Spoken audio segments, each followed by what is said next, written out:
Selamat malam Bapak Ibu saudara sekalian, jemaat GPDI El Shaddai yang saya kasihi di dalam Tuhan.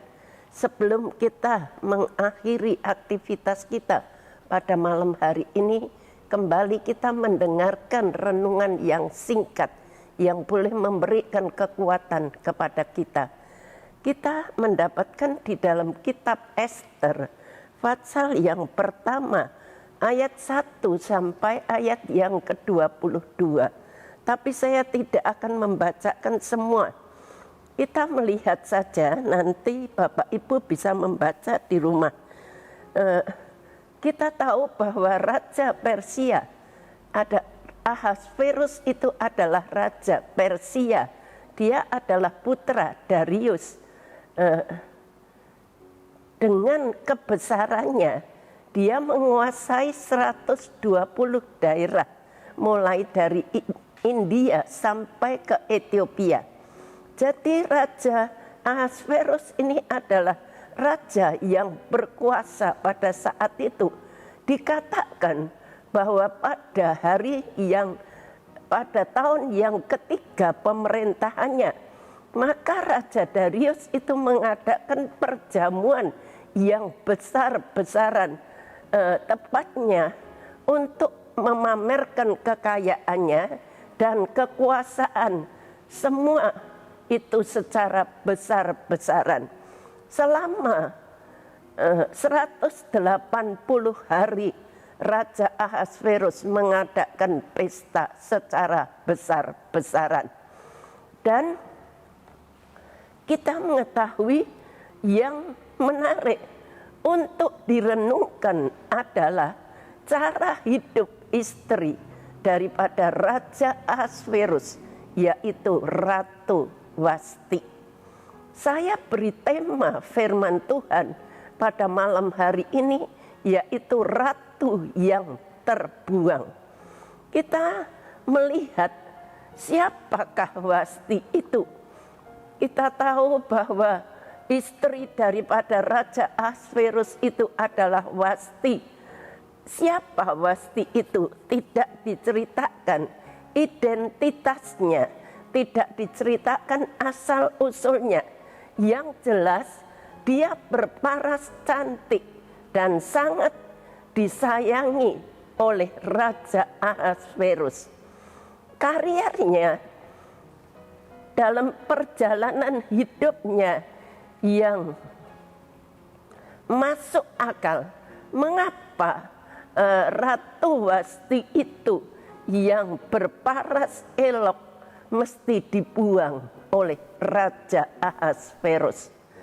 Tidak diceritakan asal usulnya.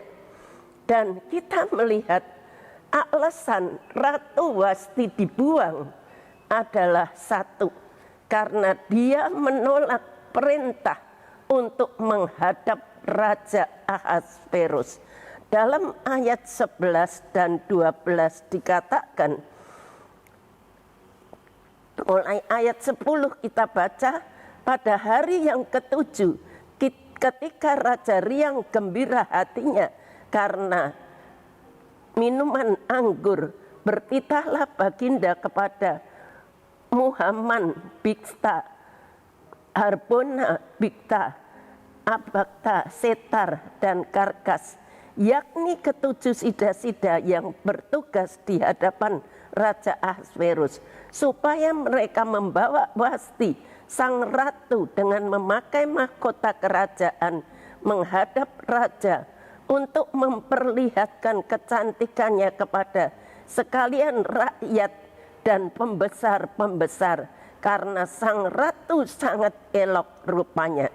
Tetapi Ratu Wasti menolak untuk menghadap menurut titah raja yang disampaikan oleh sida-sida itu, sehingga sangat geramlah raja dan berapi-apilah murkanya.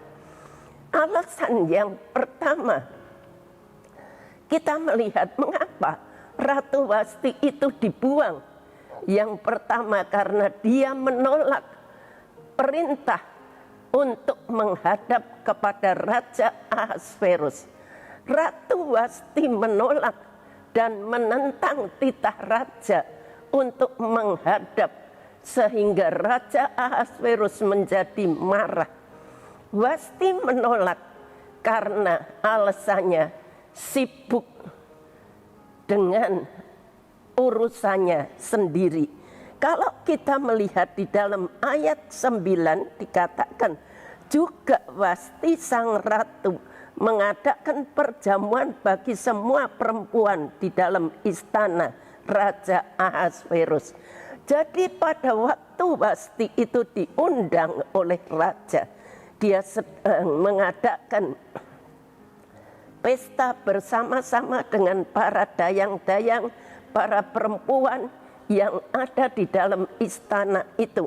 Dia sibuk dengan urusannya sendiri. Dan kalau kita melihat dosa di akhir zaman itu terdapat di dalam 1 Timotius 3 ayat yang kedua. Dikatakan demikian, manusia akan mencintai dirinya sendiri dan menjadi hamba uang. Mereka akan membual dan menyombongkan diri. Mereka akan menjadi penfitnah. Mereka akan berontak terhadap orang tua dan tidak tahu berterima kasih, tidak pedulikan agama. Dosa pada akhir zaman itu yang dilakukan oleh Ratu Wasti. Dia sibuk dengan urusannya sendiri.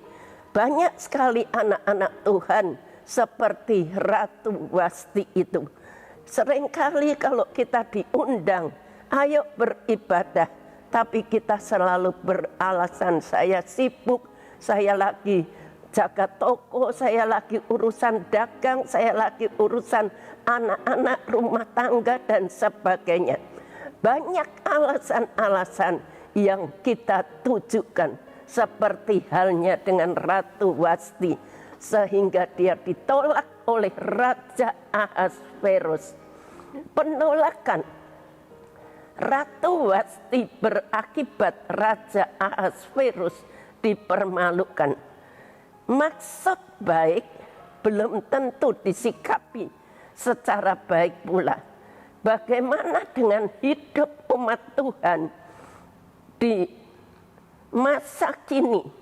Bukankah Tuhan Yesus adalah Raja di atas segala raja yang berkeinginan agar kita memuliakan Dia, agar kita setia beribadah kepada Dia? Ketika menghadap raja di atas segala raja, Tuhan bertindak agar kita juga mengalami,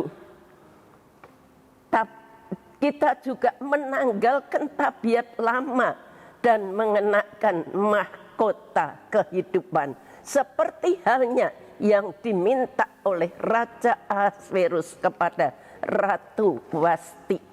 Dan yang kedua, tadi yang pertama Wasti bersikap, dia menolak panggilan daripada raja, alasannya karena sibuk. Yang kedua, bersalah kepada raja dan orang lain. Itu dalam ayat yang ke-16. Maka sembah Mehukam di hadapan raja dan para pembesar itu.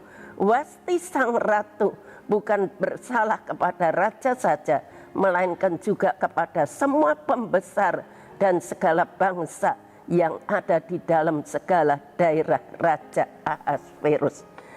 Kita melihat perbuatan Wasti telah menghina Raja Ahasverus. Hukuman untuk Wasti adalah dikucilkan dari istana dan dilarang bertemu dengan Raja Ahasverus, dan kedudukannya sebagai ratu diganti oleh Ratu Ester. Dan kita melihat karena Wasti ini tidak taat kepada Tuhan, dia hanya mementingkan diri sendiri, seperti halnya yang tertulis di dalam 2 Timotius 2 ayat yang keempat. 2 Timotius 2 ayat yang keempat. Seorang prajurit yang sedang berjuang tidak memusingkan dirinya dengan soal-soal penghidupannya, supaya dengan demikian ia berkenan kepada komandannya. Jadi kita melihat yang mementingkan diri sendiri itu tidak dapat menjadi laskar Kristus yang baik. Wasti yang mementingkan diri sendiri akhirnya harus kehilangan semuanya.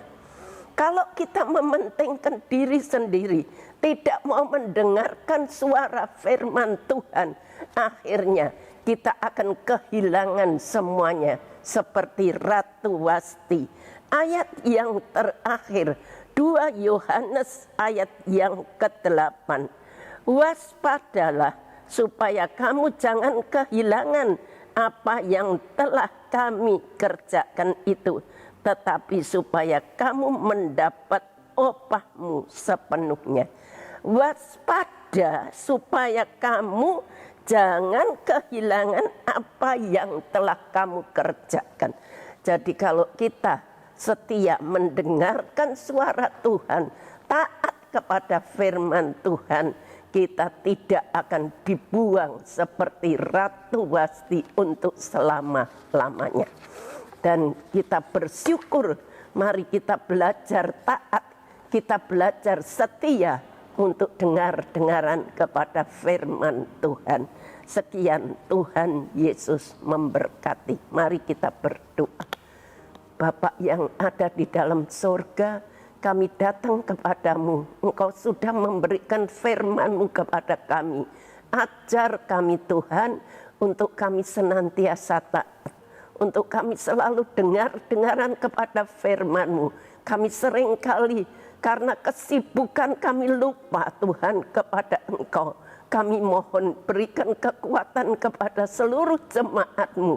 Berkati seluruh jemaat-Mu. Biarlah kami boleh menjadi orang yang taat, yang selalu diberkati Tuhan. Terima kasih sepanjang malam ini, jagai seluruh sidang jemaat-Mu, lindungi mereka. Terima kasih, segala puji, hormat, syukur kami naikkan hanya di dalam nama Tuhan Yesus Kristus. Haleluya. Amin.